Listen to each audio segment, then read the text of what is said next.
Let's begin.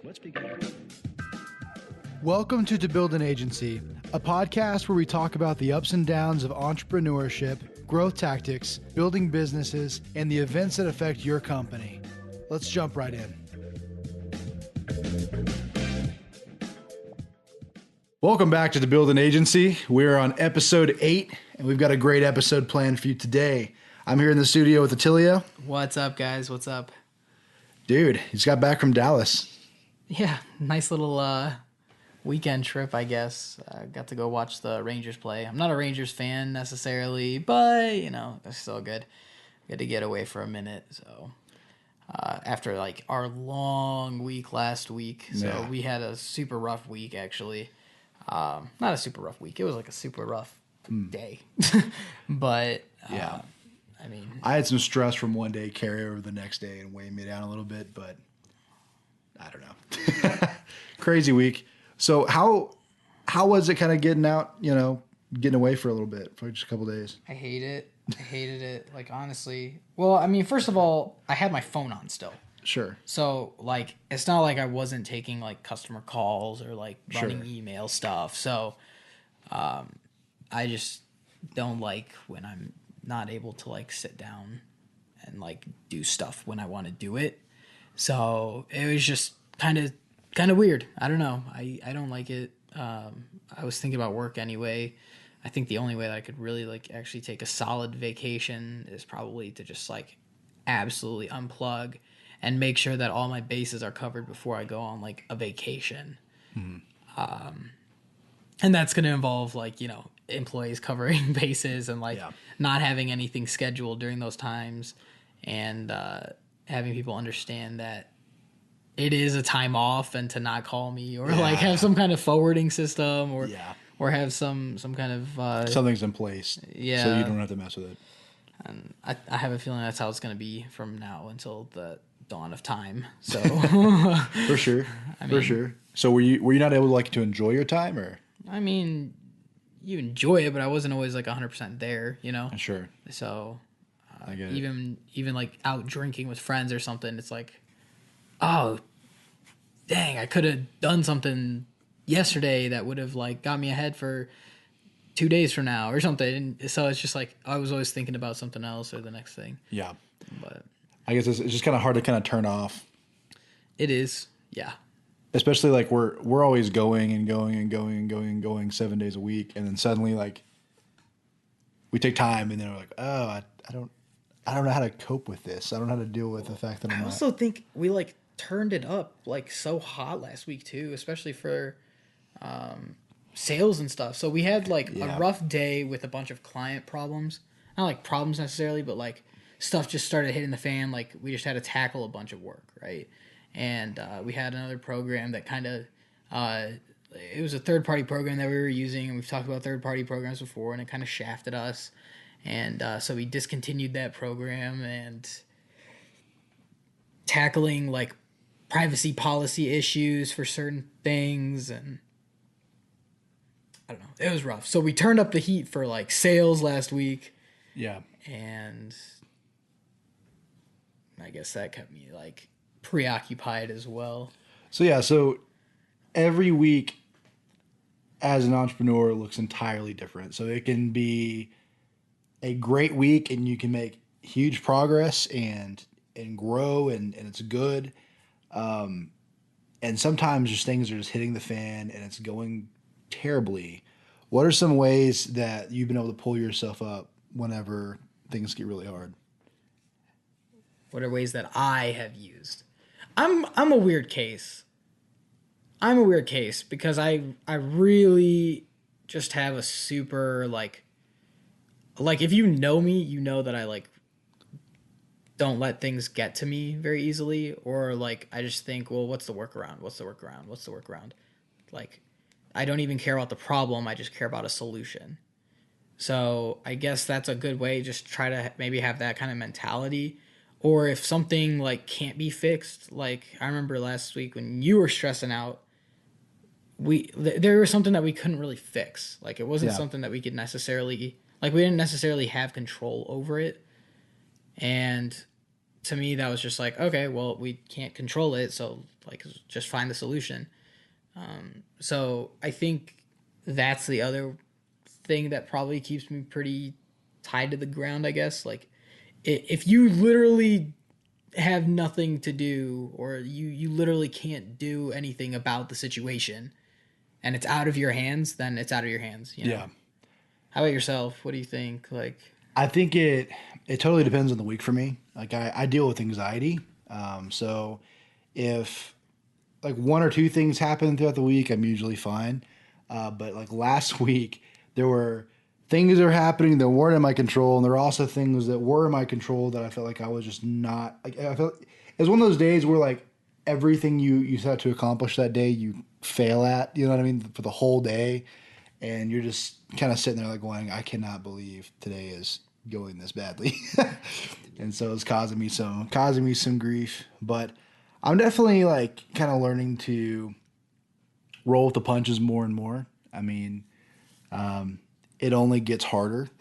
yeah, There's always going to be more fires. Like this is not the last bad week we're going to have. We might have a bad week this week, you know. yeah, But I'm definitely learning to kind of take a second. For me, I need to like for me I need to step away from what I'm doing or what's upsetting me or what's bugging me. I just need to like walk away for a little while and just cool off or chill out or talk to somebody or whatever. And then when I'm kind of like calmer or in a better spot, I kind of jump back in, and I usually do a lot better. So, but it entirely just depends on how bad the week is. Some days I'm just like, well, that sucks, and just keep rolling, you know. But there are some days where it just gets to me, and I need to walk away for a little bit. But it's been good, other than all the crazy stuff. But yeah, entrepreneurs, keep your heads up. Rough days are coming, but the good days are coming too. yeah, true. And in fact, last week we were turning up the heat a lot on sales, so trying to get after it. So we kind of took a new approach. So if you guys pay attention to our podcast, you know that we do online marketing. So we want to take $1 from someone and give them $3 back through the power of the internet.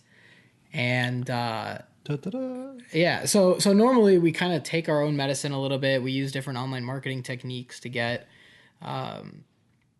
leads, and then obviously change them over to customers. So Yeah. we do that for the most part. But last week we did some walk-ins to try and get some mid-sized business or mid-sized businesses aware of our presence and the kind of things we can do. So we just like walked into a bunch of like mid, sort of largest size companies that are like on a national scale, and figured out who we need to talk to, to be able to sort of pitch our services in general. And so we got that rolling. Feels pretty good. Got to follow through with a bunch of high level people and some of the requests that they have. So one of them, which I sort of anticipated this, asked for a letter of recommendation from other clients, which is kind of interesting. Like, if you had to write or receive a letter of recommendation, what would you want on it? Just like, oh, these guys do such good work for us. Like, how in depth does it need to be? Like, do they want like these are how they met our KPIs, or like, hey, those guys are great, or yeah, like they communicate well, or like what is needed there. So we have a pretty big car dealership that asked us for a letter of rec, so we gotta ask some of our bigger clients for a letter of recommendation now, and gotta figure out how to go about that since we're, obviously working with each other, but at the same time, it's like, sure, hey, can you help us do stuff? It's like asking for reviews, which is like, you need them, you don't want to ask for them, maybe, or maybe you do, and yeah.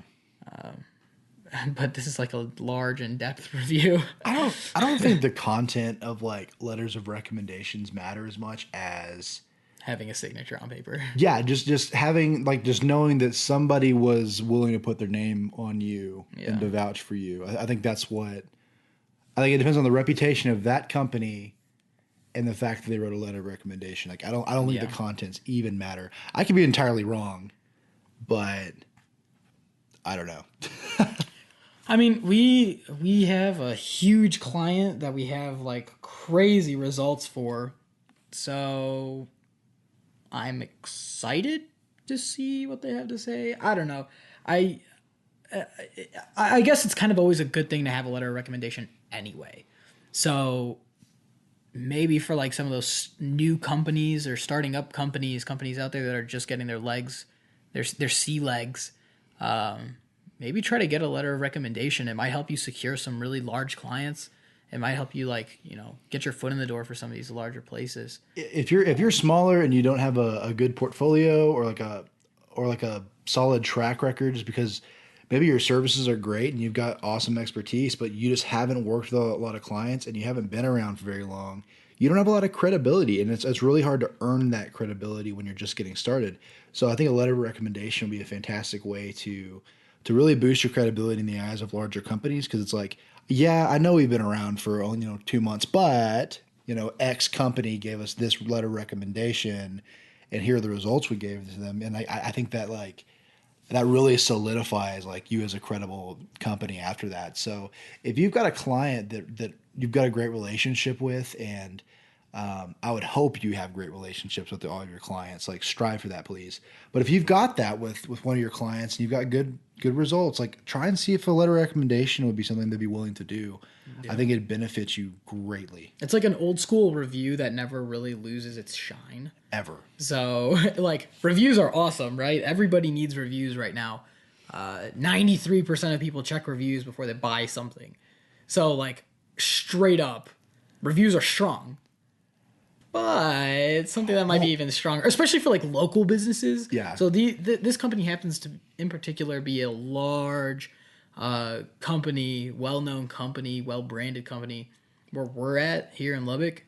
And so, when we use their name or when we say their name, it holds a ton of weight. It holds some weight. So getting a letter of recommendation from them, is pretty sexy. I think it's a big deal, and I think it'll be helpful for us for not just this car dealership we're talking to, but any other large company that we're trying to do business with. Yeah. So I'm actually extremely excited to see how that goes. It's kind of a power play to recommend to some young companies, I guess. Oh yeah, or even old companies for that matter. I think it'd be huge. I wish I had thought about that like forever ago, because there's so many times where we've had conversations where something like, yeah, but we don't have a lot of credibility right now, or we don't have a lot of this, and I'm like, man, if we had just gotten a couple of letters of recommendation, like that would just have solidified so much in our early stages. So learn from our mistake. Get a letter of recommendation as early as possible from a nice, credible client. Yeah, I mean, but even if you were starting off with small clients, like if you help a mom and pop shop, then take that get a letter of recommendation no matter what from them, and just work your way up to larger companies. Yeah. That's what I would say. No matter who they are, like get a letter of recommendation, because I really do think it's just the act of somebody stamping their brand of approval on you really solidifies your credibility in a big way. Like reviews are like individuals vouching for your company. Like letters of recommendation are almost like the company as a whole, as like an entity, reviews you or like recommends you. That's pretty powerful. It is a strong statement. But so sales went good. Yeah, good start. I mean, B2B takes forever. So, sure. If you're listening last week for episode 7, Attilio did a fire sales episode. Like, listen to episode 7, probably one of our best to date.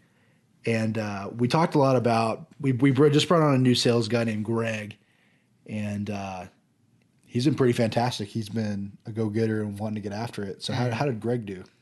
He did pretty well. He kind of listened in while we were doing these walk-ins. I mean, he doesn't know like he's still learning the product. Yeah. He's still learning the service. He's still learning the product and how to kind of walk in. And doing sort of mid-level sales is kind of a different ball game. It's not necessarily like walking in like, hey, does this thing look cool? Yeah. Do you want it? Cool, buy it. Like. It involves kind of like some level of kindling a relationship, and so it takes time. It takes its stuff. So just one walk in to get the card, to get the name, is smart, and then add them on LinkedIn, endorse them on stuff. I don't know. Check whatever your process might be to get into a good position where you can talk to them and make a pitch for them or a proposal. That's the way that you want to take it. So, speaking of companies, speaking of proposals, speaking of all that stuff, we kind of got a heads up that I don't know if we want to talk about like competitors or anything, but we we pulled a kind of big card for ourselves and decided to get a partnership with a large inbound marketing company. Some of you guys might have heard of them. HubSpot, the IPO. So we are now HubSpot partners, meaning that we can start bringing some extra value to our clients by doing all their inbound marketing instead of kind of how we've been doing it with like a la carte style. So that's going to be interesting. We got a sweet backlink from their website and the little badge saying that we're HubSpot partners. So that's pretty cool. It's kind of nice to be able to expand the horizons. I don't know. You have some thoughts on HubSpot, dude? I enjoyed it, like kind of learning about it. So when you first, like, for any other agency out there that's considering doing this or becoming a HubSpot partner or anything, and we're just now starting our journey with HubSpot. So from my initial impression, week, whatever, I think it was a really valuable experience. I think so. What they do is they set up some meetings with you online, and you talk with them about your agency and its offerings, and they try and really get to know your brand and what you're doing. And they offer some really good, sometimes constructive feedback. And what they work with, like, they do like consultations and different stuff to help you like close sales for different businesses you're trying to clinch as clients and all that. So I don't know. I'm really excited to work with them. I really had a great experience talking with both of those dudes, John and Greg. Yeah.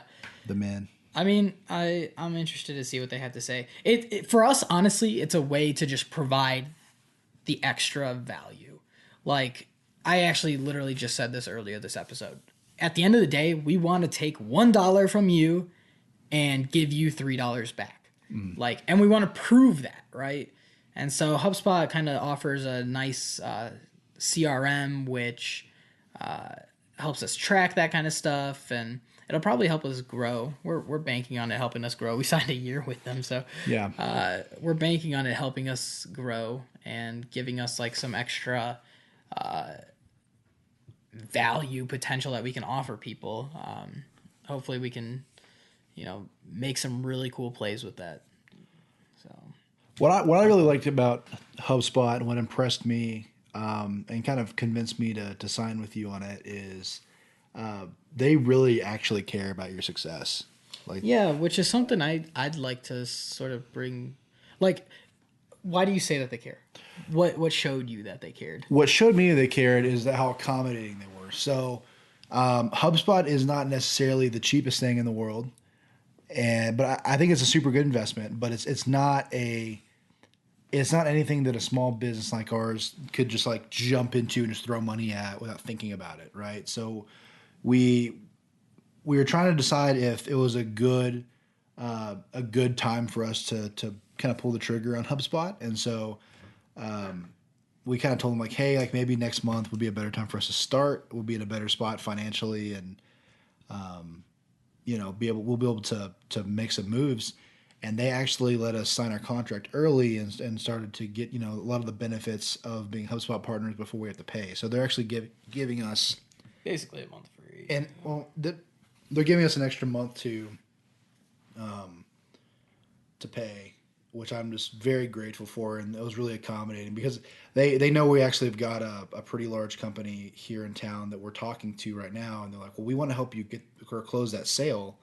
So how about we sign you now? You can pay us later, and we'll go ahead and help you close the sale. So then you're instantly profitable off of what we've offered you.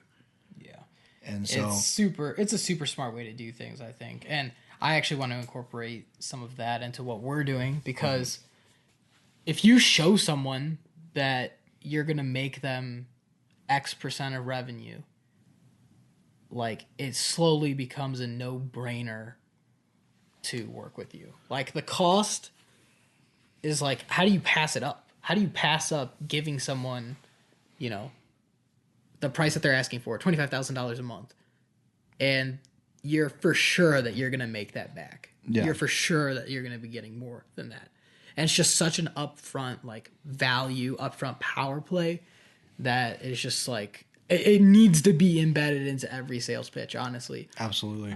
if you're just like, hey, you know, we get this result for everybody. I mean, it becomes a no-brainer. It becomes a no-brainer sale. Like, it's unreal.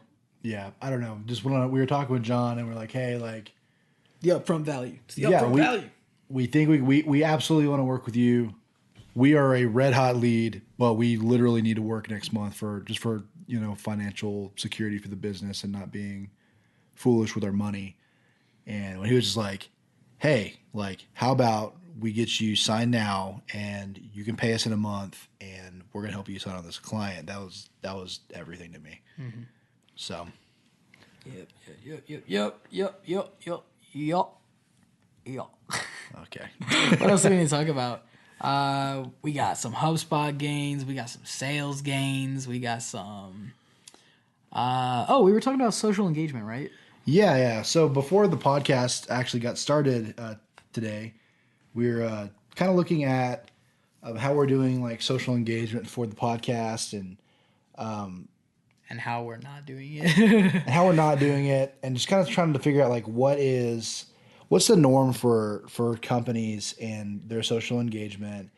And we got a lot of like kind of varying, answers on that. So we noticed that, for example, Pepsi doesn't have the highest engagement I've ever seen on their posts, but their CEO has got insane amounts of engagement on our public figure page. Like ratio to followers, at least. Oh yeah, for sure. Or Gary Vaynerchuk, he's got so much engagement going on, but if you go to VaynerMedia's page, nil. We were looking at other HubSpot partners who were, doing Facebook, and like the top HubSpot partner in the country is posting super like consistently on Facebook and getting like no likes. And so, I'm just trying to figure out like where is that? What are the expectations we need to have with company engagement? I guess people are way more inclined to engage with a person who they think they're talking to. I guess like someone's personal brand versus the company they run, like with Indra from Pepsi or whatever. But then we look at Coca-Cola's page, and they're absolutely, or Nike. Coca-Cola and Nike are crushing it. But I also think it entirely has to do with the product you're selling and the content you're creating around it. Like,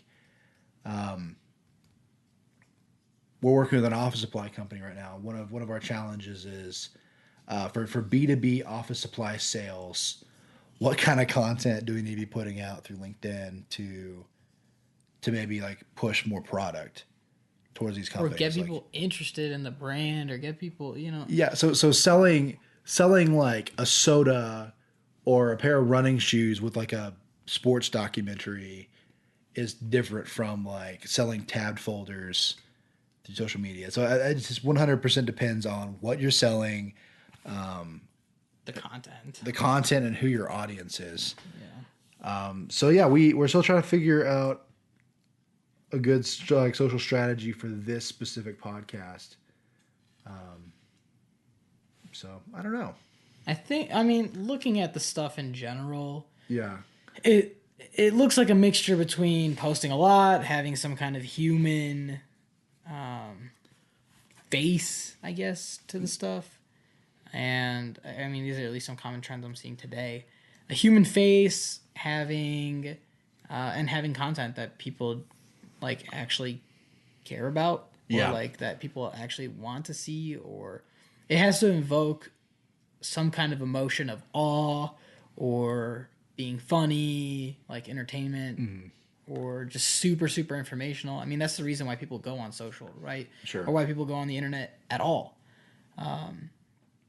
So kind of an interesting way to look at it, I guess. It also depends on like the audience and like at least by podcast wise, it depends on like the podcast audience as well as the like what the podcast is about. So a podcast that I listen to frequently is called the Bad Christian Podcast, and they're talking about hot button issues literally every episode. And so when they post the episode, they've got this crazy stacked comment section, and everyone's ranting and raving over the things that were said or debating on stuff. And that's their audience. Is they're always arguing over theological stuff, over philosophical things, over ethical things. But our audience, at least the way I imagine our audience, the way I think our audience is, are probably business owners, maybe like marketing agency owners or workers or whatever. So I'm wondering, like, if we're providing informational content, maybe they don't have the time to go crazy in a comment section. Maybe they take the nuggets we try and provide and apply them and move on and go. So I'm like, maybe we have a low engagement audience, but our listenership's growing. Yeah, we have a lot of listeners. Our listenership we have downloads constantly, so we know people exist. Yeah, people exist, and we're getting more and more of it. But I'm like, maybe we have low engagement because maybe all these business owners don't have time to. Well, okay? So actually, then, if personal brands do better than businesses, I want to see if some people from the podcast, because I know some people have already mentioned things on my business personal Instagram, right? So what if we push people over to our Instagrams? So okay. If you're listening to this podcast, check out my handle. It's on Instagram. It's at ATTILIO_DI_NUNNO.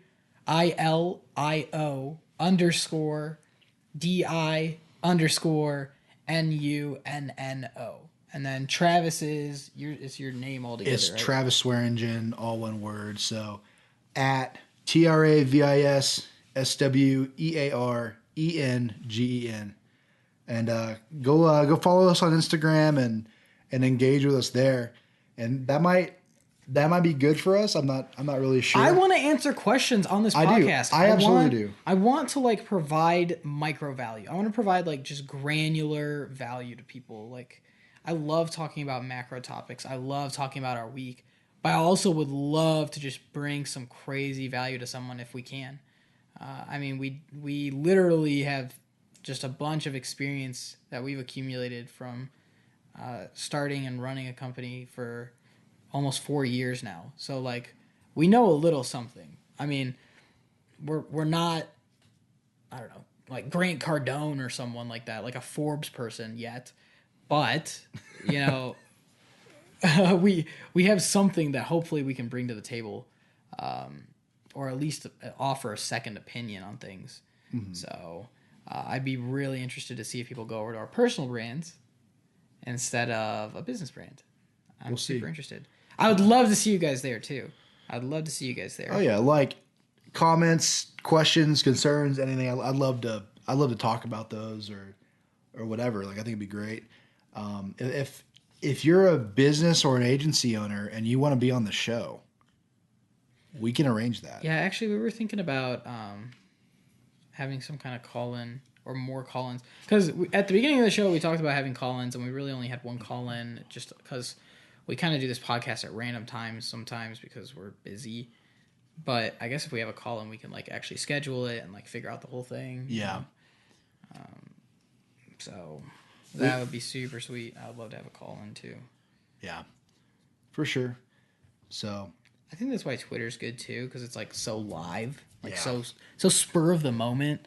I'm not necessarily a huge advocate of Twitter, but that's definitely a big point, a big play for them. But yeah, dude. Okay, so we were also talking about this earlier, but I think this would be such a sick conversation for this podcast. And this is probably kind of pulling things back into sales. And I think you were telling me the other day that one of the struggles that you're having with selling to people is there's a lot of skepticism that's already ingrained in the people we're talking to about online marketing. Yeah, for some reason too, and it might be just because like specifically the people that have like the biggest skepticism are the people that don't want to spend money, i.e. small business owners. Yeah. And for some reason they think that not spending money is better than spending money and like taking a risk to have more revenue. Mm-hmm. Like they don't want to take the risk. They'd rather just stay where they're at, which to me is a bigger risk, but that's my mindset for growth, right? You take a risk and try to get it better. But at the same time, like, how do you not understand that online marketing works? Like, so what you're saying, like, being risk averse can actually backfire into being something far more risky than you intended. Yeah, because you're not trying things. You're not moving forward. You're not trying to move forward. I would rather take 5 steps backwards and take 1 step forward and then realize, oh, I can take a step forward like that. Yeah. And then you just keep taking steps forward, So, to me, not experimenting is a waste of time, and a waste of time is inherently risky. Yeah. Like, that's a huge risk. 1. So trigger factor 1. Trigger factor 2, like, you said this, and I thought this was like visionary, like legendary phrase here. I mean, do you want to? It was the thing about like they have internet, Okay, so I think it really comes down to observing the world around you. So Attilio is trying to convey that to be more risk averse and to sit where you are and not spend money and not take risks, it's actually more risky because you're failing to observe that the world around you is changing at a rapid rate. If you don't do something to pivot or to adapt, you're eventually going to get left behind.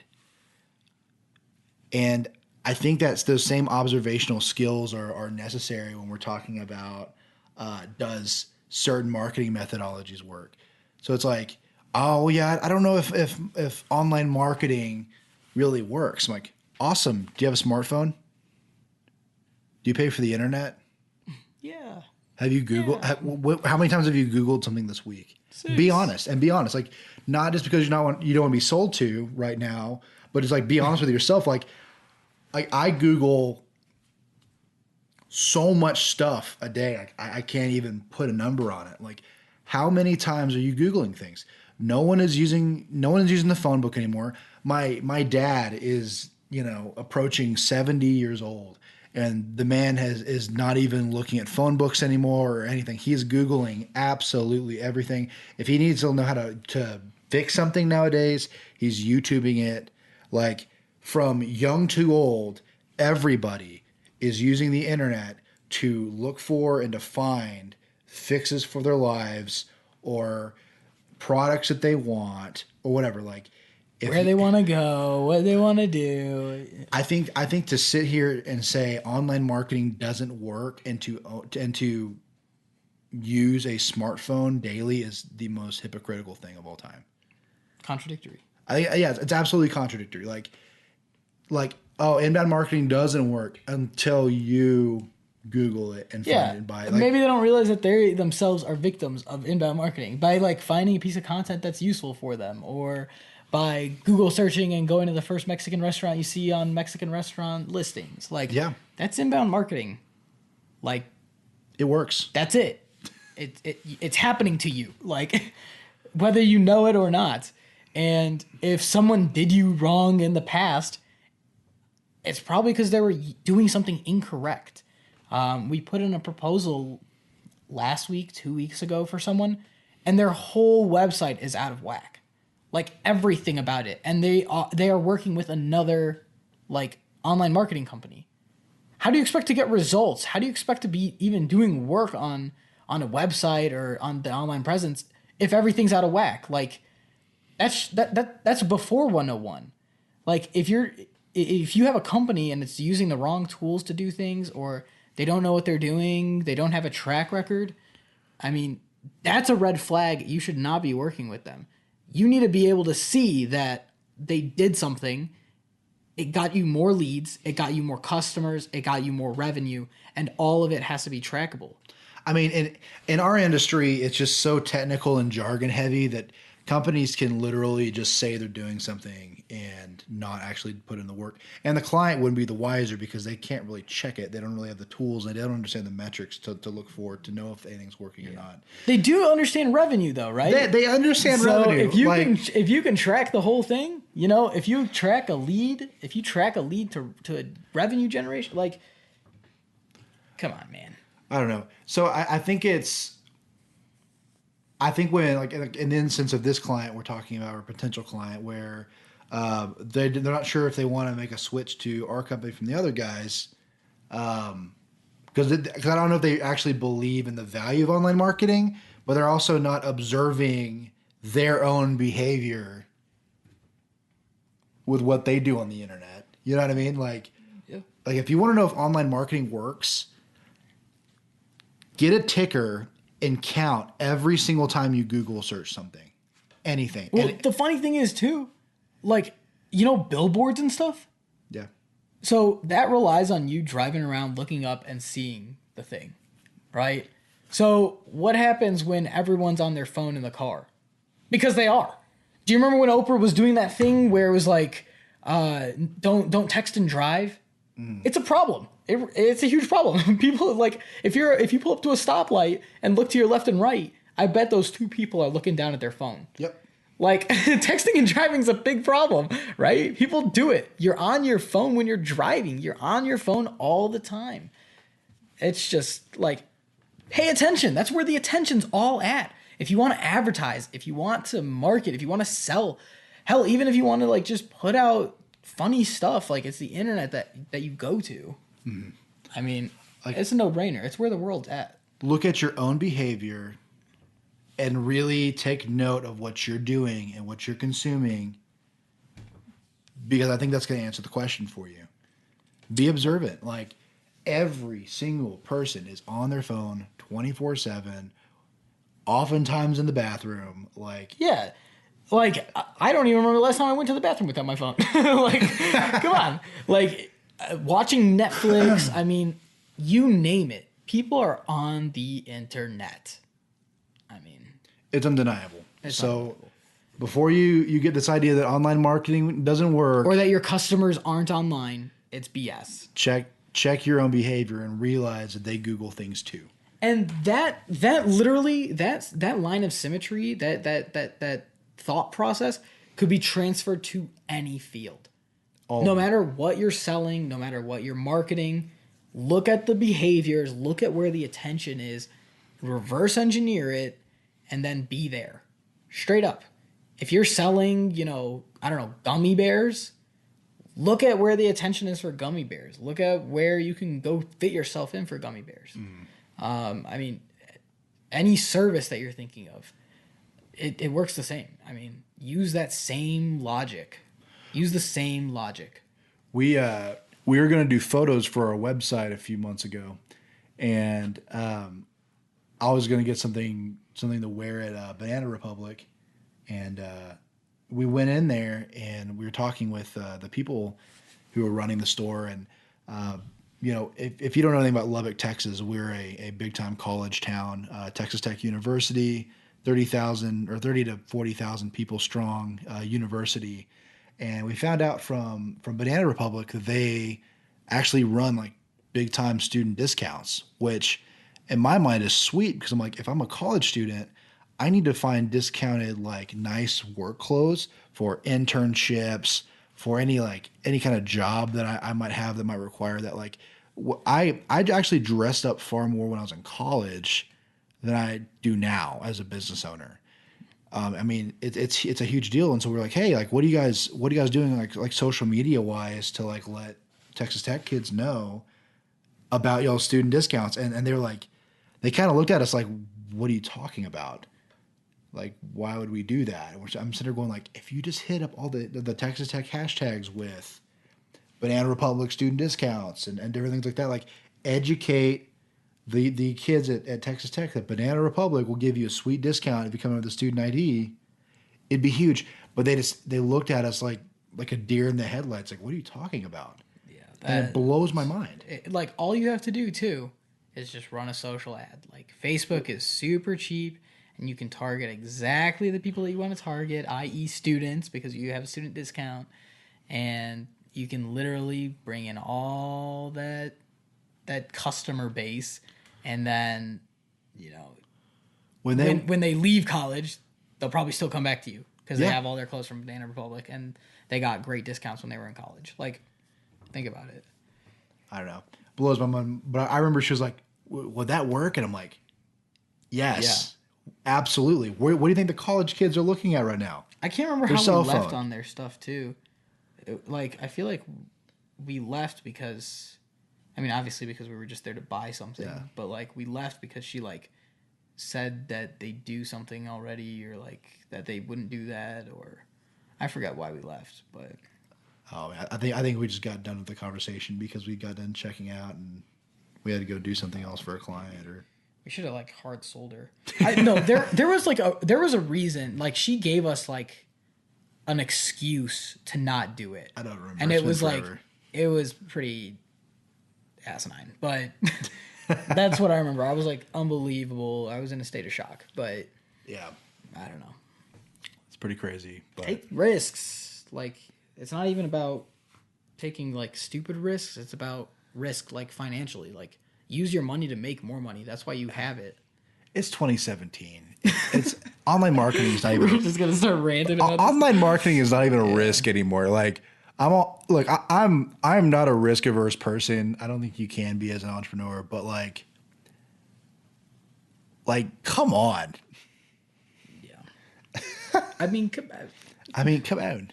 But anyways, let's cash this bad boy.